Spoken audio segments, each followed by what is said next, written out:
Yeah, the privatization of religion problem, yeah. And, faith is one dimension of religion, but the other thing, I mean, the important, I would use, that can be a starting point for, well, why do you believe that? What do you think influenced you? Do you think if you were born in a village in India in a Dalit community, do you think that's what you'd think? Are there certain forces that have shaped the fact that you don't believe in God, or that you do believe in God, or that you think Christianity is right and everything else is wrong? And that's where it begins to get interesting, because then it starts to talk about the human dimensions of religion. That's a very good. You have to remember that answer. I like that answer. Which God don't you believe in? Which God don't you believe in? Well, that's right. Well, and of course, completely begs the question of, well, then maybe you're a Buddhist.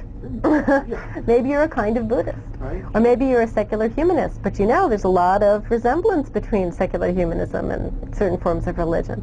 So yeah, I think it's this wanting to relegate. I think part of the issue with students saying, well, I don't believe in God, or I believe what I believe, and why should I bother to take this course? It's not going to change it. I think part of it is, in our culture, in our country, the separation of church and state, that religion gets relegated to the private realm, and that public discourse, then we don't have a common religion.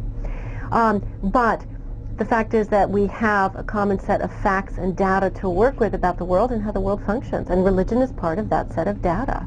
So leaving religion out of it just leaves a gap, a hole in one's knowledge. And I always say to people, to students, say, well, why bother? I'm Christian. Why do I need to know anything about Muslims? What possibly could be gained from ignorance? I say to them. There are Muslims in the world. You know English. Why bother to study foreign language, for example? You know American history. Why bother to learn about English history? That engaging in that thing of, I know what my beliefs are and I don't really care about anybody else, is simply a way of saying, I want to be ignorant about the world. And I'm not sure what good purpose ignorance ever serves.